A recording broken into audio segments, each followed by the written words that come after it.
Lester Holt. Good day, everyone, from Trafalgar Square in London. We're coming on the air to bring you a joint news conference by President Trump and British Prime Minister Theresa May as the president's controversial trip to Great Britain continues. It's now early afternoon here. The two leaders have been meeting and having lunch at Chequers, the Prime Minister's country residence about 30 miles northwest of here in Buckinghamshire.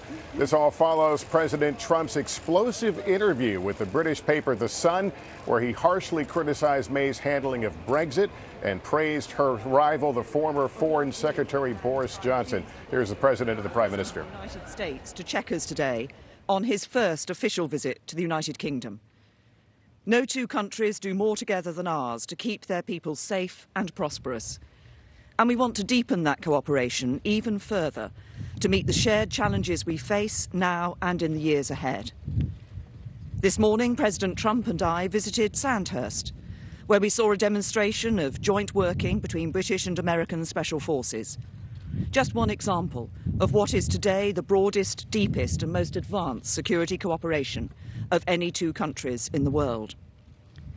Whether it is our pilots deterring the use of chemical weapons in Syria or defeating Daesh, our soldiers at the forefront of NATO's presence in Eastern Europe, our navies in the Pacific enforcing sanctions on North Korea, or our unparalleled intelligence sharing partnership thwarting attacks, our security cooperation is saving lives here in Britain, in America and right across the world.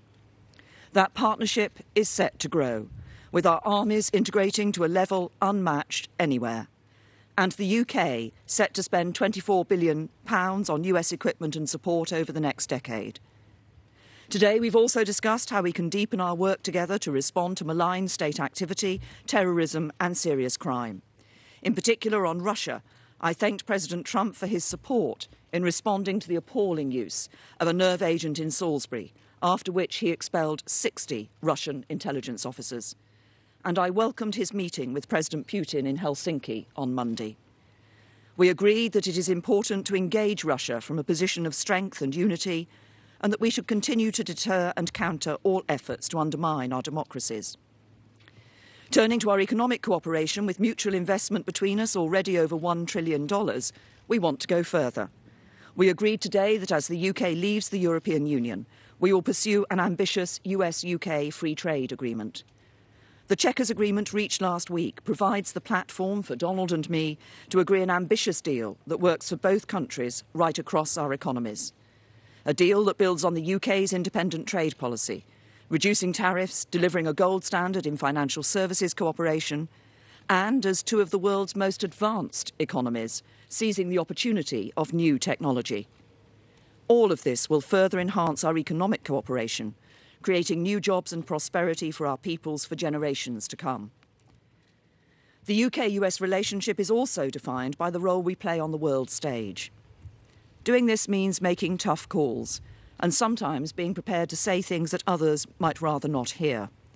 From the outset, President Trump has been clear about how he sees the challenges we face, and on many we agree. For example, the need to deal with the long-standing nuclear threat of DPRK, where the agreement in Singapore has set in train the prospect of denuclearisation, to which the UK is proud to be contributing expertise. Or the need to address the destabilising influence of Iran in the Middle East, where today we've discussed what more we can do to push back on Iran in Yemen and reduce humanitarian suffering. Or the need for NATO allies to increase their defence spending and capability, on which we saw significant increases at yesterday's summit. This includes Afghanistan, where this week I announced a further uplift of 440 UK troops, an ongoing commitment to a mission that began as NATO's only use of Article 5, acting in support of the US. Finally, let me say this about the wider transatlantic relationship. It is all of our responsibility to ensure that transatlantic unity endures, for it has been fundamental to the protection and projection of our interests and values for generations. With US leadership at its foundation, its beating heart remains our democratic values and our commitment to justice. Those values are something that we in the UK will always cherish, as I know the US will too. It is the strength of these values and the common interests they create that we see across the breadth of our societies in North America and Europe. And that is why I'm confident that this transatlantic alliance will continue to be the bedrock of our shared security and prosperity for years to come. Mr. President. Thank you very much. Thank you. Prime Minister, thank you very much. And it is my true honor to join you at this remarkable setting, truly magnificent, as we celebrate the special relationship between our two countries. On behalf of the American people, I want to thank you for your very gracious hospitality. Thank you very much, Teresa. Last night, Melania and I were delighted to join you and Philip for dinner at the magnificent Blenheim Palace. It was a wonderful and memorable evening that we will not soon forget. It was really something very special. Today, it's a true privilege to visit historic Chequers that I've heard so much about and read so much about growing up in history class, and to continue our conversation, which has really proceeded along rapidly and well over the last few days.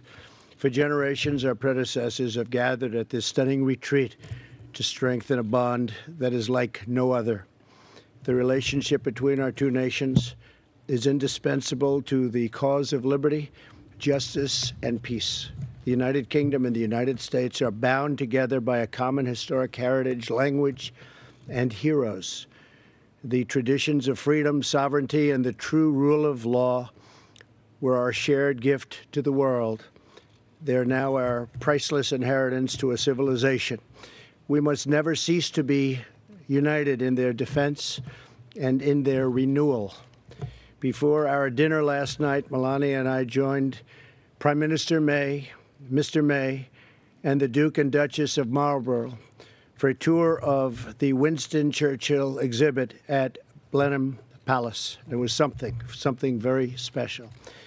It was from right here at Chequers that Prime Minister Churchill phoned President Roosevelt after Pearl Harbor.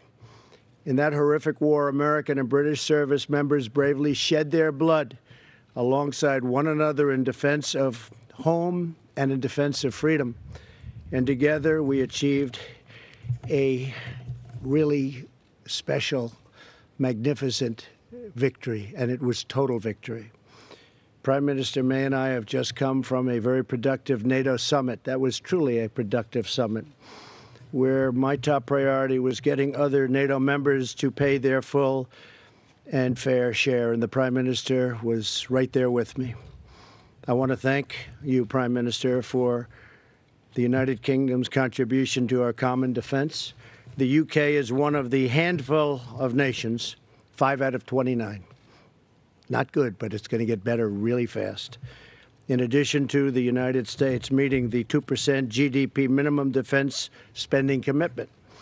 During the summit, I made clear all NATO allies must honor their obligations, and I'm pleased to report that we have received substantial commitments from members to increase their defense spending and to do so in a much more timely manner.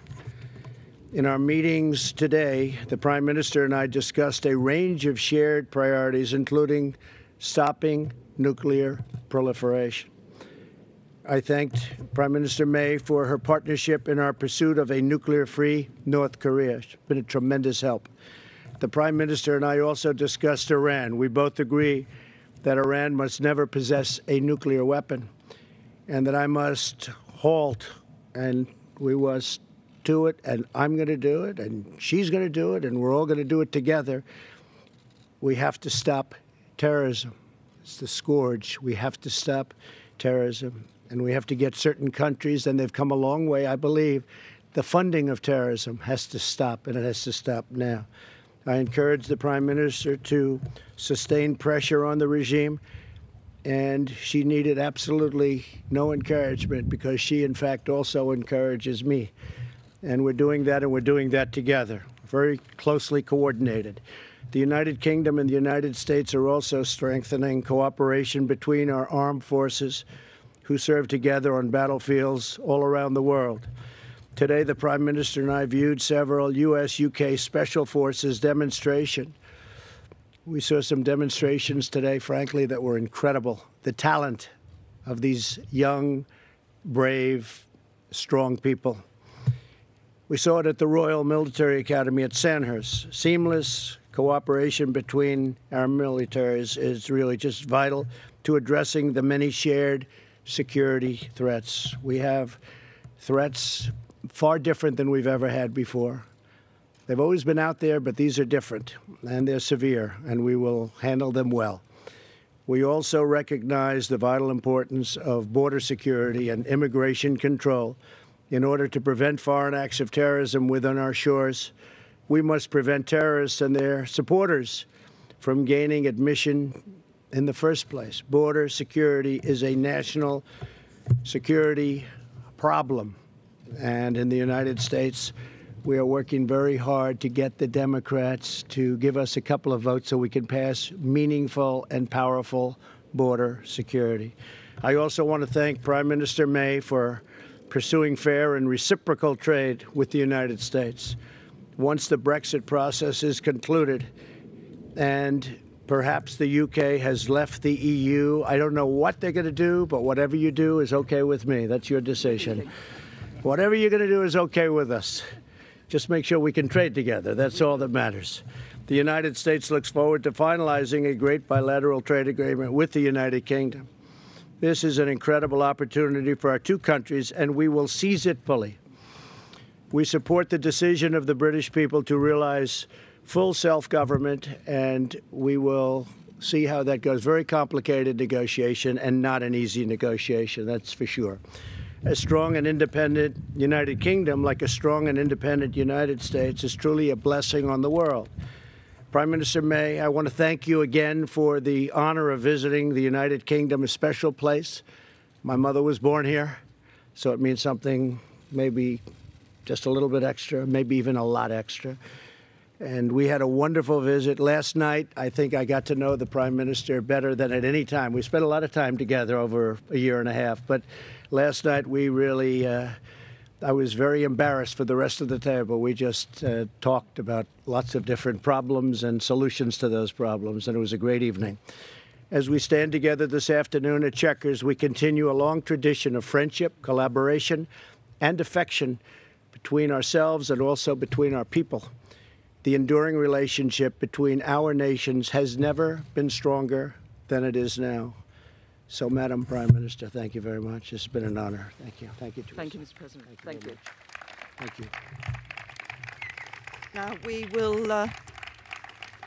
we're going to take 4 questions each. I'll start off with Laura. Thank you very much, Prime Minister and Mr. President. Laura Kuenssberg, BBC News. Mr. President, you seem rather to have changed your tune from what you said earlier this week when you said that on the current Brexit plan, that would probably kill the possibility of a trade deal with the UK. Our countries are meant to have a special relationship, yet you publicly criticised the Prime Minister's policy and her personally for not listening to you this week. Is that really the behaviour of a friend? And Prime Minister, isn't the problem for you that some of the things Mr. Trump has said about your Brexit plan are right? It will limit the possibilities of doing trade deals easily in the future. Can you also tell us how it felt for him to criticise you in the way he did in that interview? Well, maybe I'll go first because I didn't criticize the Prime Minister. I have a lot of respect for the Prime Minister. And unfortunately, there was a story that was done, which was, generally fine, but it didn't put in what I said about the Prime Minister. And I said tremendous things. And fortunately, we tend to record stories now, so we have it for your enjoyment if you'd like it. But we record when we deal with reporters. It's called fake news. We solve a lot of problems with the good old recording instrument. But what happens is that, look, the Prime Minister, as I really just said, she's going to make a decision as to what she's going to do. The only thing I ask of Teresa is that we make sure we can trade, that we don't have any restrictions, because we want to trade with the UK, and the UK wants to trade with us. We're by far their biggest trading partner, and we have, just a tremendous opportunity to double, triple, quadruple that. So if they're going a slightly different route, and I know they do want independence, it's going to be independence, it's just your definition. But if they're going to go a certain route, I just said that I hope you're going to be able to trade with the United States. I read reports where that won't be possible, But I believe after speaking with the Prime Minister's people and representatives and trade experts, it will absolutely be possible. So based on that, based on just trade in general and our other relationship, which will be fine. But the trade is a little bit tricky. We want to be able to trade, and they want to be able to trade. And I think we'll be able to do that. Okay? And I think she's doing a terrific job, by the way. Thank you, Mr. President. And just to confirm what the President has said, Laura, there will be no limit to the possibility of us doing trade deals around the rest of the world once we leave the European Union on the basis of the agreement that was made here at Chequers and that I've put forward to the European Union. And just to be clear, that is an agreement that delivers on the Brexit vote that we had in 2016 here in the UK, that delivers what I believe is at the forefront of people's minds when they were voting to leave the European Union. So at the end of these negotiations, we will ensure that free movement will come to an end. The jurisdiction of the European Court of Justice here in the UK will come to an end. The sending of vast sums of money every year to the EU will come to an end. We will come out of the Common Agricultural Policy. We will come out of the Common Fisheries Policy. And we will ensure, by not being in a customs union, that we are able to have an independent trade policy and do those trade deals around the world. And as you've heard from the President, the United States is keen for us. We're keen to work with them. And we will do a trade deal with them and with others around the rest of the world. Mr. President, would you like to select a... Jonathan Swan, go ahead.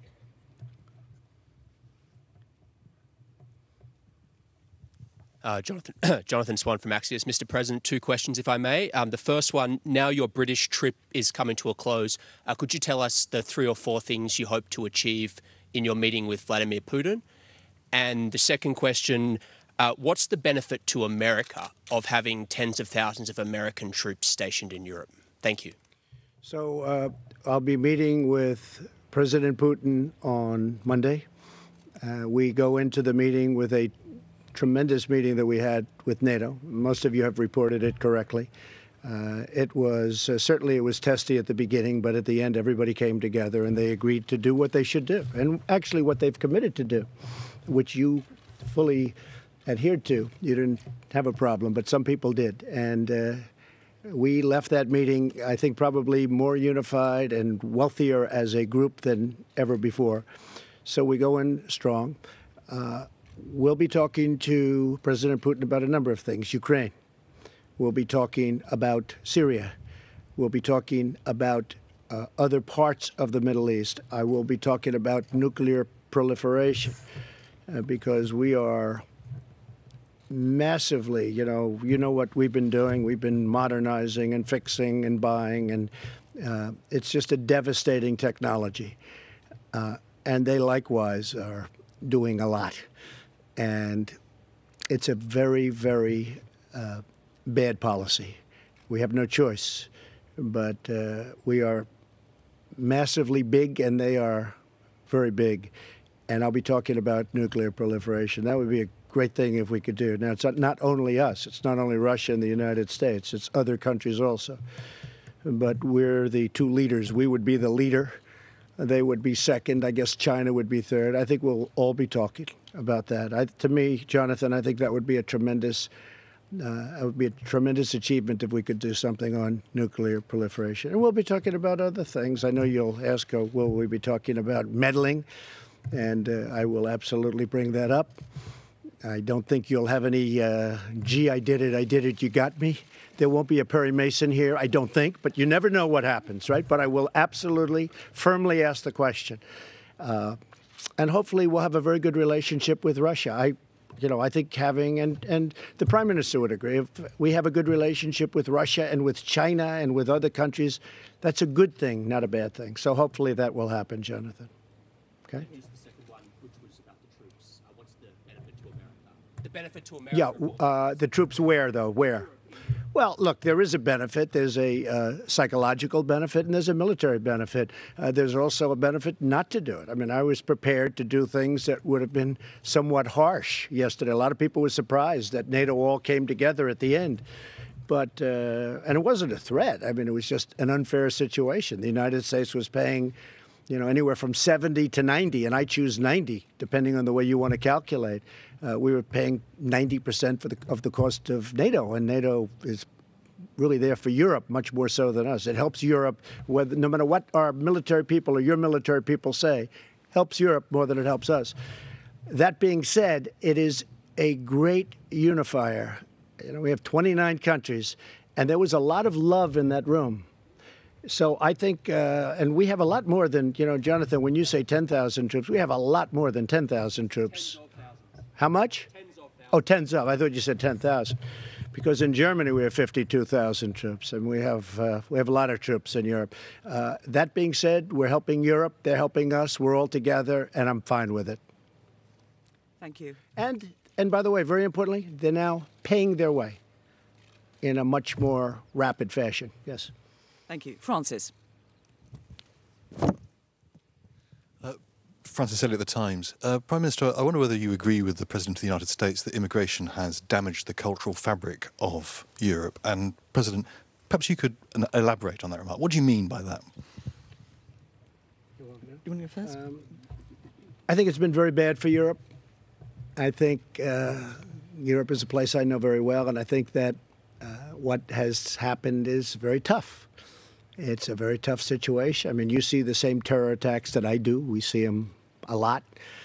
We just left some incredible young men and women at Sandhurst, and they were showing us cells, and they were showing us things that, frankly, 20 years ago nobody even thought about, probably a lot more recently than that, nobody even thought about. I just think it's changing the culture. I think it's a very negative thing for Europe. I think it's very negative. I think having Germany, and I have a great relationship with Angela Merkel, great relationship of Germany, but I think that's very much hurt Germany. I think it's very much hurt other parts of Europe. And I know it's politically not necessarily correct to say that, but I'll say it, and I'll say it loud. And I think they better watch themselves, because you are changing culture. You are changing a lot of things. You're changing security. Look at what's happening. I mean, you take a look. I mean, look at what's happening to different countries that never had difficulty, never had problems. It's a very sad situation. It's very unfortunate. But I do not think it's good for Europe, and I don't think it's good for our country. We're, as you know, far superior to anything that's happened before, but we have very bad immigration laws.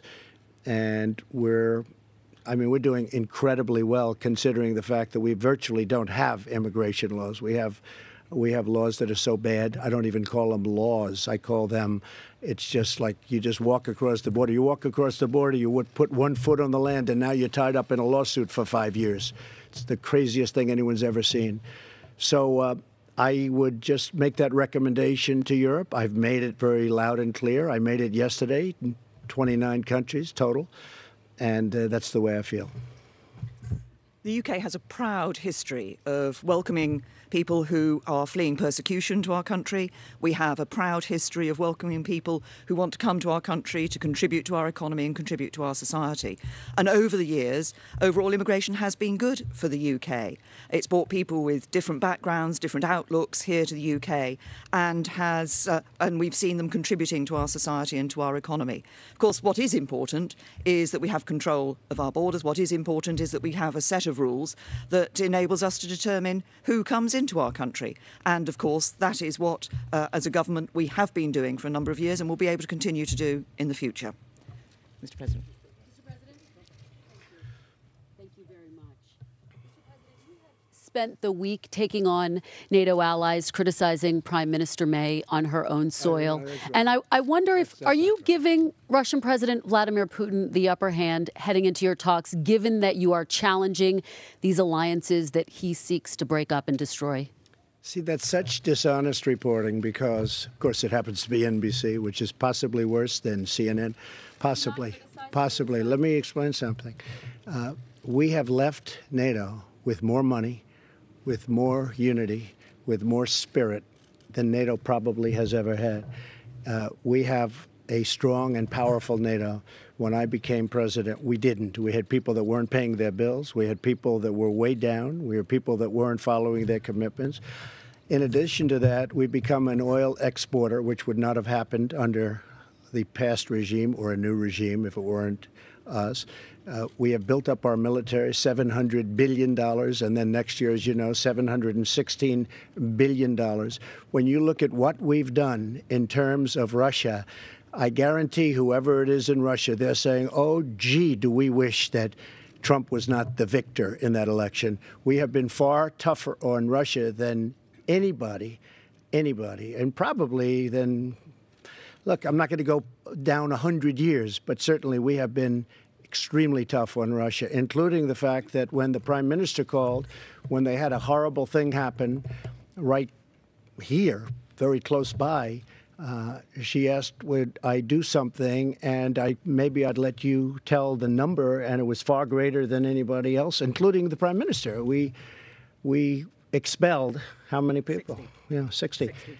And Germany did 3, as an example. So Germany, big country, powerful country, they did 3.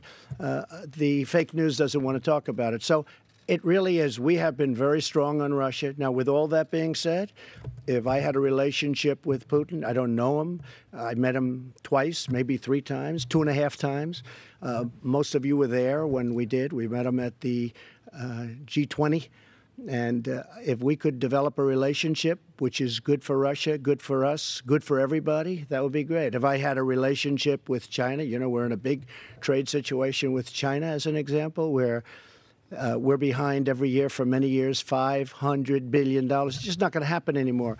So if we got along with countries, that's a good thing. If we got along with China, Russia, that's a good thing, not a bad thing. And I take your point, but when he sees the headlines about the fighting, I take your point about what happened at the end of NATO. The headline he sees isn't the headline. Yes, there was fighting, because I said, you got to put up more money. We have to be stronger. We have to be unified. The headline he sees isn't what's happening during the morning. The headline he sees is what happened in the afternoon, where we came together as one, where they're putting up billions of dollars more. I'll give you an example. And you know this is a confirmed number. $34 billion more was raised since I became president in NATO. That means that the other 28 countries have put in $34 billion more into NATO. Do you think Putin's happy about that? I don't think so. But we have a lot of false reporting in this country. I don't think you have that in your country, do you, Prime Minister? Okay, go ahead. Ask the Prime Minister. I'd like to ask you a question as well. President Trump told The Sun, I think the deal she is striking on Brexit is not what the people voted for. Is he wrong? Or are you offering up a Brexit light? And I wonder if we could get your reaction to him saying that Boris Johnson would be a great Prime Minister. Well, first of all, on the deal that we have put on the table, the agreement that we've put on the table, as I said earlier in response to Laura's first question, this does deliver on the vote of the British people. The British people voted to leave the European Union. And I heard the turn of phrase that the President used earlier, but let me be very clear about this. We will be leaving the European Union, and we are leaving on the 29th of March 2019. As we leave the European Union, we will be delivering on what people voted for, an end to free movement, an end to sending vast amounts of money to the European Union every year, an end to the jurisdiction of the European Court of Justice here in the United Kingdom, coming out of the common fisheries policy, coming out of the common agricultural policy, and ensuring by coming out of the customs union that we can have an independent trade policy that enables us to negotiate trade deals with the United States and with other countries around the rest of the world. That's what the British people voted for, and that's what we will be delivering. We will deliver it in a way that protects jobs and livelihoods and meets our commitment to the border in between Northern Ireland and Ireland. And Robert? Well, Boris, the President... Well, I'll respond. They said unrelated, not related to... If we have the tape, you could ask Sarah, get it from Sarah. We taped the entire interview. They asked about Boris Johnson. I said, yeah, how would he be as a prime minister? I said, he'll be a great prime minister. He's been very nice to me. He's been saying very good things about me as president. I think he thinks I'm doing a great job. I am doing a great job. That I can tell you, just in case you haven't noticed. But Boris Johnson, I think, would be a great prime minister. I also said that this incredible woman right here is doing a fantastic job, a great job.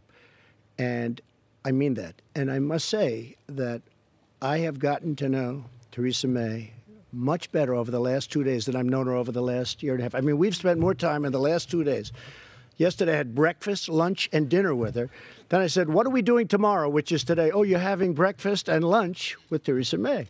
And I'm going to see you later on again. So, but I've actually gotten to know her better than ever. And I think she's a terrific woman. I think she's doing a terrific job. And that Brexit is a very tough situation. That's a tough deal between the borders and the entries into the countries and all of the things. So she's going to do the best. The only thing I ask is that she work it out so that we can have very even trade, because we do not have a fair deal with the European Union right now on trade. They treat the United States horribly. And that's going to change.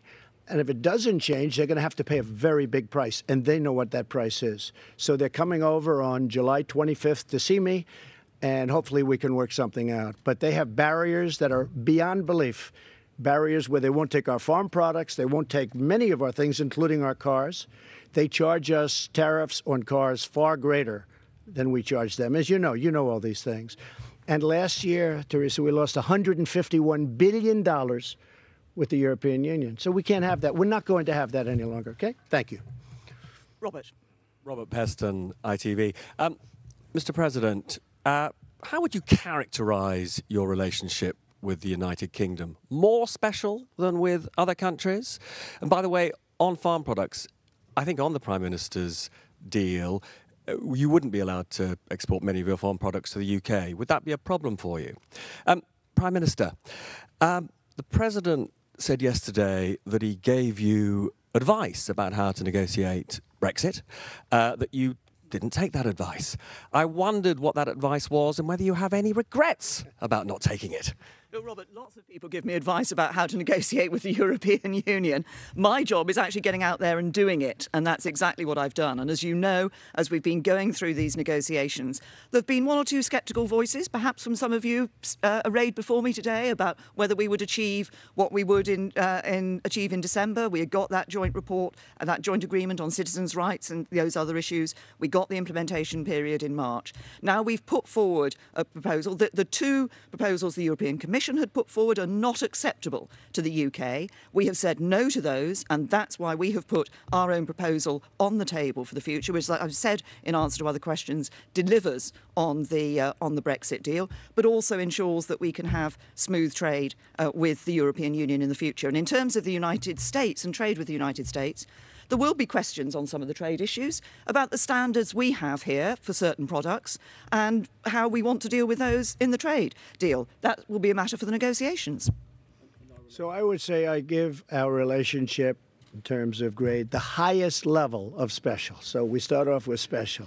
I would give our relationship with the UK, and now, especially after this 2 days with your Prime Minister, I would say the highest level of special. Now, am I allowed to go higher than that? I'm not sure. But it's the highest level of special. They're very special people. It's a very special country. And as I said, I have a relationship because my mother was born in Scotland. So very important. As far as the advice, I did give her a suggestion. I wouldn't say advice. And I think she found it maybe too brutal. And that's so because I could see that. But I don't know if you remember what I said. But I did give her a certain amount of I gave her a suggestion, not advice. I wouldn't want to give her advice. I'd give her a suggestion. I could fully understand why she thought it was a little bit tough. And maybe someday she'll do that. If they don't make the right deal, she might very well do what I suggested that she might want to do. But it is not an easy thing. Look at the United States, how the European Union has taken advantage systematically of the United States on trade. It's a disgrace. So it's not an easy negotiation. Mr. President, since you attacked CNN, can I ask you a question? John Roberts, go ahead, John. No. John Roberts, go ahead. CNN's fake news. I don't take questions. I don't take questions from CNN. CNN is fake news. I don't take questions from CNN. John Roberts of Fox. Let's go to a real network. John, let's go. Well, we're a real network too, sir. Thank you, Mr. President. Thank you. Some people have suggested that relations between the United States and Russia are at their lowest point since the end of the Cold War. And you have stated many, many times that you think it's important to have a better relationship with Russia. Is there any way for relations between the United States and Russia to improve as long as Putin continues to occupy Crimea? Yes, I think so. I think I'd have a very good relationship with President Putin if we spend time together. And I may be wrong. Other people have said that didn't work out, but I'm different than other people. I think that we're being hurt very badly by the, I would call it the witch hunt. I would call it the rigged witch hunt after watching some of the little clips. I didn't get to watch too much because I'm here. It's a different time zone, to put it mildly. But after watching the people, the man that was testifying yesterday, I call it the rigged witch hunt. I think that really hurts our country, and it really hurts our relationship with Russia. I think that we would have a chance to have a very good relationship with Russia and a very good relationship with President Putin. I would hope so. But what is your thinking about improving relations with Russia while they continue to illegally occupy another country? Well, that was, yes, they do. And if you're talking about Crimea primarily, yeah. But again, President Obama failed very badly with Crimea. I don't think he would have done that if I were president. He took over Crimea, and he actually took it over during the Obama administration, I think you will admit. But how do you get him out? Well, we'll have to see what happens, I'm not bad at doing things. If you look at what I've done compared to what other people have done 160 days in, there's nobody even close, I don't believe. So let's see what happens. But this was an Obama disaster. And I think if I were president then, he would not have taken over Crimea. During the Obama administration, he essentially took over Crimea. I don't think he would have done that with me as president, John. I have a question for the Prime Minister, but if I could follow up, you have taken on many things you say you were left with by the Obama administration that you say that you have fixed. This is something that you inherited from the Obama administration, the occupation of Crimea. How do you fix it? Well, we're going to see what happens. I mean, it's a process. If I knew, I wouldn't tell you, because that would put us at a disadvantage. But we'll see what happens. We'll see how it all melds out. But I just want people to understand that Crimea was it was another bad hand. I got handed North Korea. We're doing very well. You saw the letter yesterday, and we're doing very well. Look, we haven't had nuclear testing. We haven't had missile launches. We haven't had rocket launches. Some sites were blown up, and we got back our hostages, our prisoners, even before I left. So a lot of good things are happening. There's some good feeling there. We'll see what happens. It's a process. It's probably a longer process than anybody would like, but I'm used to long processes too. We haven't taken off the sanctions. The sanctions are biting. We haven't taken them off. But when it comes to Crimea, that's something I took over, John. There's nothing much I have to say about it other than we will look at that just like I'm looking at many other disasters that I've taken over. I've taken over a lot of bad hands, and I'm fixing them one by one, and I know how to fix them. Okay. Thank you, Mr. President. Madam Prime Minister. President Trump says that he made suggestions to you on what to do about Brexit. Can we ask you if you would make a suggestion to him on how to handle his meeting with Putin? Well, I think it's very simple. We've been talking about this, in fact, today, which is what is important in meeting with President Putin. And I've welcomed the meeting with President Putin. But what is important is that the President goes into this, as he is doing, from a position of strength and also from a position of unity in NATO. I think that is very important. Obviously, we've discussed the activity of Russia in many different ways, including that use of a nerve agent here on the streets of the United Kingdom and the impact that that has had. I welcomed, as I said earlier, the very strong response the United States gave to that. We had response from around the world, but I think the important thing is, and particularly following the NATO summit, the President is going into this meeting with President Putin from that position of strength and a position of unity around that NATO table. Jason. Thank you. Jason Gross from the Daily Mail. Prime Minister, in the comments yesterday, your own MPs sort of sided with Donald Trump, really, and said this deal that you signed here at Chequers is going to be bad for trade. Why can't you convince your own MPs that it's a good idea? And Mr. President, can I ask you, you've said Brexit's a tough situation. What would you do now? Would you be at the point where you would walk away from the talks to show them that you mean business? Well, first of all, on the issue of trade deals, as I've said earlier, what we're negotiating, and when we come out of the negotiations, I want to see, and we will have, our ability to have independent trade policy, to set our own tariffs, to be that independent member of the WTO, to be able to negotiate trade deals around the world, as we will be doing. And we're looking at, obviously, at the United States. We're looking at other areas as well. As we've said, we're looking at issues like the possibility of some trade deals around the Pacific area too. We will negotiate those trade deals, but I also want to have a good trade arrangement with the European Union. This isn't an either-or. We don't just replace one with the other. Actually, the United Kingdom is looking for and can negotiate a situation where we can have a good trade relationship with the European Union, a great trade relationship, a good trade relationship with the United States and around the rest of the world as well. And that is what will be good for jobs, good for people's livelihoods, good for prosperity here in the UK. Well, if you remember, I was opening Turnberry the day before Brexit, and we had an unbelievably large number of reporters there because everybody was there, I guess, because of Brexit. And they all showed up on the 9th hole overlooking the ocean, and I said, what's going on? And all they wanted to talk about was Brexit. And they asked for my opinion, and I think you will agree that I said I think Brexit will happen. And it did happen, and then we cut the ribbon. And the reason I felt it was going to happen was because of immigration, because I think one of the reasons I got elected was because of immigration, and I felt that Brexit had the upper hand, and most people didn't agree with me. If you remember, Barack Obama said, well, your country will have to get on the back of the line if that happened, which I thought was a terrible thing to say, frankly.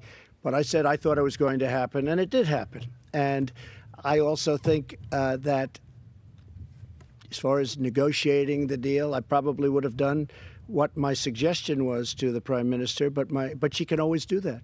She can do that. At some point, she can do what I suggested to her. Would you walk away? No, well, you can't walk away, because if she walks away, that means she's stuck. Can't walk away. But you can do other things. But she can do what my suggestion was. And my suggestion was, respectfully submitted. She will do very well. I think she's a very tough negotiator. I've been watching her over the last couple of days. She's a tough negotiator. She's a very, very smart and determined person. I can tell you there are a lot of people that are looking up now saying, gee whiz, she left a lot of people in her wake. She's a very smart, very tough, very capable person. And I would much rather have her as my friend than my enemy. That I can tell you. And we are friends, Mr. President. Go ahead.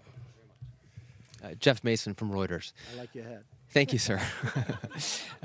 Mr. President, as good without it too. Good head of hair. Good solid head of hair. I don't have a good solid head of hair, but thank you, exactly sir. What you have, Jeff. Going into your meeting. Come on, Jeff. Take it off. Your show, please. Oh boy. Look, Okay. I like you better without the hat. Go ahead. There we go. Going into your meeting with President Putin on Monday, sir, you mentioned both denuclearization and you mentioned Syria. Can you say exactly what your message will be to him on Syria? What would you like him to say, especially given Assad's gains in the country recently? And also, and on denuclearization, can you spell out a little bit how you expect that to happen in terms of treaties and in terms of talks? Well, it'll be a slow process. Don't forget, we're not the only ones that have nukes. And it would be a slow process. But for the world, it would be us, and it would be others would have to come along simultaneously, obviously. But I think that when the meeting was arranged, and we both wanted the meeting, when the meeting was arranged, it was, from my standpoint, I didn't go in with high expectations, but you may come out with something very exceptional. But the proliferation is a tremendous. I mean, to me, it's the biggest problem in the world. Nuclear weapons, biggest problem in the world. I understand nuclear. Look up Dr. John Trump at MIT. He was my uncle, many, many years a professor. I used to talk nuclear with him, and this is many years ago. It's the biggest problem, in my opinion, this world has, nuclear weapons. So if we could do something to substantially reduce them, I mean, ideally get rid of them. Maybe that's a dream. But certainly it's a subject that I'll be bringing up with him. And it's also a very expensive thing, but that's the least important. So if we can do something. But I didn't go in, and I was telling the Prime Minister before, I didn't go in with high expectations. I mean, we do have a political problem where, you know, in the United States we have this stupidity going on, pure stupidity, but it makes it very hard to do something with Russia. Anything you do, it's always going to be, oh, Russia, he loves Russia. I love the United States, but I love getting along with Russia and China and other countries. And it will certainly be, Jeff, something that we bring up and talk about. I think, to me, it's such a big problem. Syria, of course, I'm going to bring that up, and I'm going to bring up Ukraine, and I'm going to bring up other subjects also. And can you spell out, in terms of Syria, what exactly you would like to hear from him and what you would like Russia to do? Yeah. Well, that was another one. I mean, the red line in the sand was a problem for us. I mean, I think you might be in a different... What would you like President Putin to do now under your watch, sir? Well, I'll tell you what I'm going to do. I'm going to talk to him about that before I talk to you. And if something happens, that'll be great. And if it doesn't happen, I'm not going in with high expectations, but we may come out with some very surprising things. But relationship is very important. And having relationship with Russia and other countries, as I said a number of times, is, and I've been saying actually for years, and I've been certainly saying it during my campaign, having relationships with other countries is really a good thing. I think that I can't really overestimate how big the meeting was yesterday with NATO. We went with something that really was an unfair situation to something that's unified. I mean, they had spirit.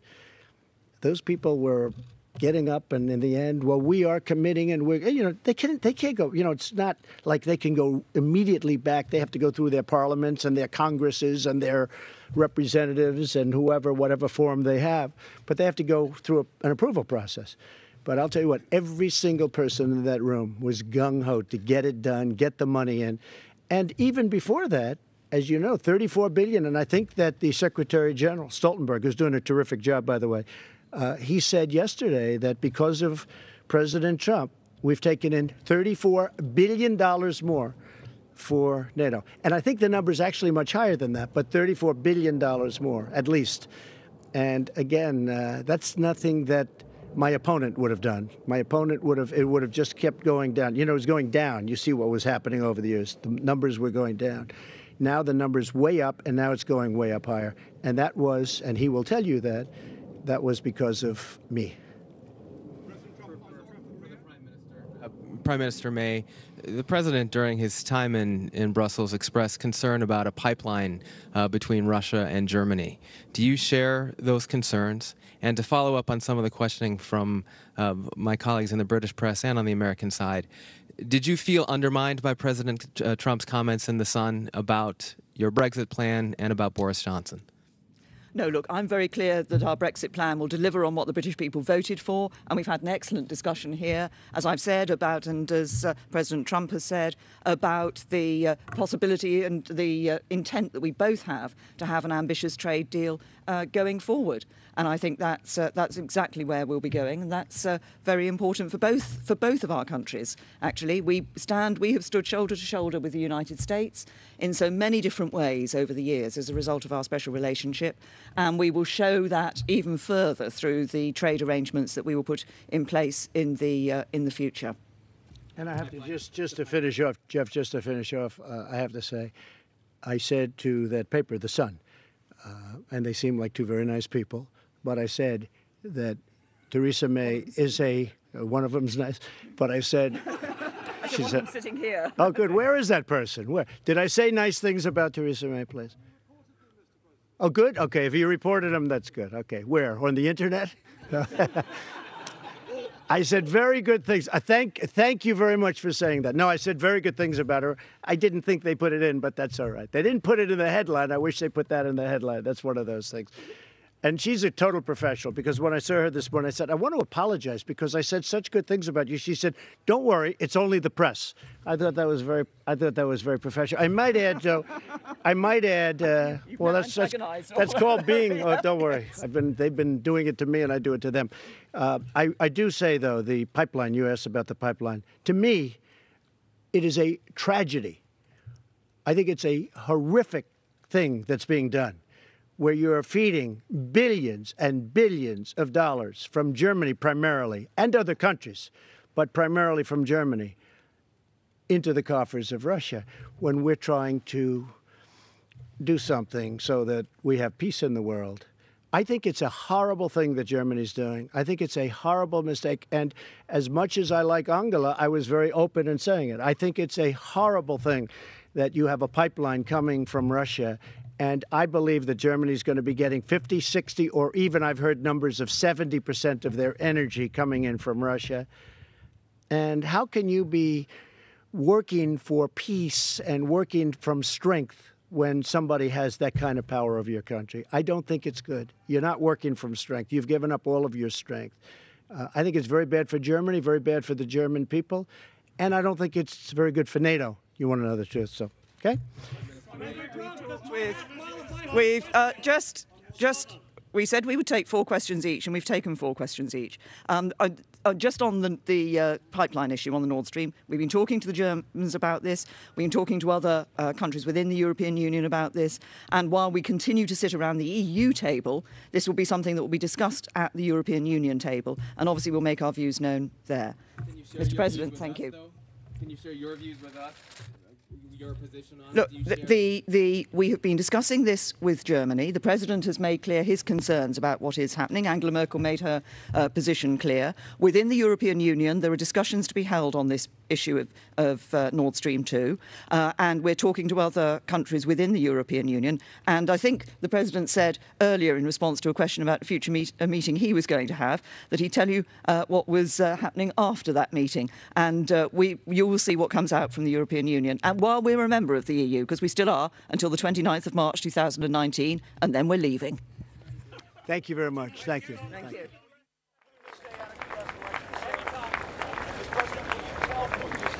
A wide-ranging news conference. President Trump, Prime Minister Theresa May, after their lunch at Chequers, the Prime Minister's country residence, taking a number of questions. Much of the questioning and the discussion really against the backdrop of this article in the Sun newspaper here in the UK. It was an exclusive interview with President Trump in which he was critical of the Prime Minister, her dealings with the EU as they enter the last part of the Brexit phase. The President suggesting that it could ruin any trade deal with the U.S. He also talked in that article about offering advice on Brexit to the Prime Minister that she rejected.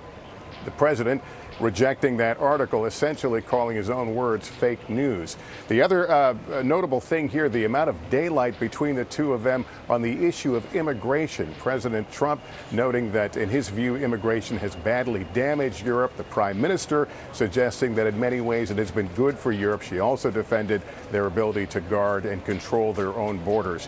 I want to go to our chief White House correspondent, Hallie Jackson. She is with the President in Chequers. What stood out to you, Hallie?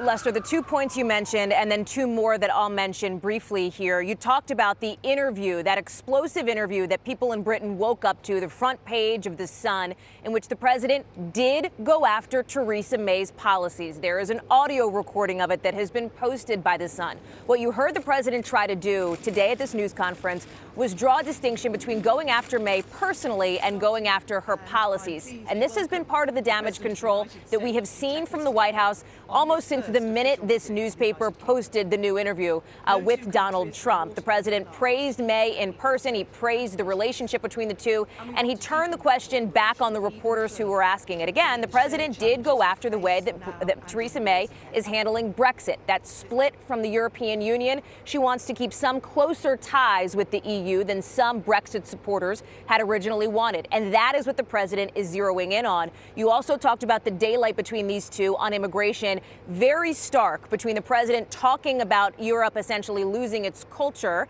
as he phrased it, and Theresa May coming out with a vigorous defense of immigration policy. 2 other quick mentions, Lester, on Russia. The president said he will bring up Russia's election interference when he meets with Vladimir Putin one-on-one, but he also said he believes the special counsel investigation back home into that interference is hurting the relationship with Russia. And Lester, again on the world stage, the president went after members of the free press. It's worth noting, as he has done this before. All right, Hallie Jackson, thank you very much. Meantime, here in central London, protesters are heading to our location here, Trafalgar Square. Our chief foreign correspondent, Richard Engel, is out in the crowd. Richard, what are we looking at here? So while you just heard President Trump dismiss any criticism of him as fake news, he can't dismiss this as fake news. These are real protests. There are tens of thousands of people in the streets. These are the biggest demonstrations London has seen in years. And they're from many different communities. People here, young, old, ethnically diverse, LGBTQ, and they are all here to say that President Trump is not welcome in this country. They are now just starting to march. The delay is the protest, and this march is somewhat delayed because the crowds have been so big. There's also a lot of anger here that they say President Trump is trying to interfere in British politics, embarrassing the British government, bullying the British government. So while he says there is no problem in the most special relationship between the United States and the UK, it is a very different feeling here on the streets of London, where we're seeing the biggest protests against the US president, biggest protests in this city in years.